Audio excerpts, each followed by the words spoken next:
ওনার কাছে গেলে আমি আল্লাহর পরিচয় পাবো। উনি আমাকে দিক নির্দেশনা দিবেন কিভাবে আল্লাহকে পাওয়া যায়।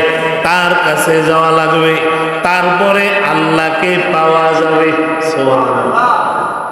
আতরের দোকানে গেলে আতরের ঘ্রাণ পাওয়া যায়, ঠিক না? আল্লাহওয়ালার কাছে গেলে আল্লাহর পরিচয় পাওয়া যায়। বলে আল্লাহওয়ালাদের নেক নজর কারো কাছে কারো উপরে যদি পইরা যায়, ও নিজেও আল্লাহওয়ালা হয়ে যায়। সুবহানাল্লাহ। আরো আস্তে কোন সুবহানাল্লাহ। আল্লাহওয়ালাদের নেক নজর। বলে অনেকে আবার কয় নেক নজর দিয়া কি হবে?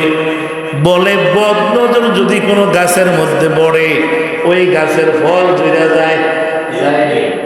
গাছ মারা যায়, যায়নি। কোন বাচ্চার উপরে যদি কারো বদ নজর লাগে, বাচ্চার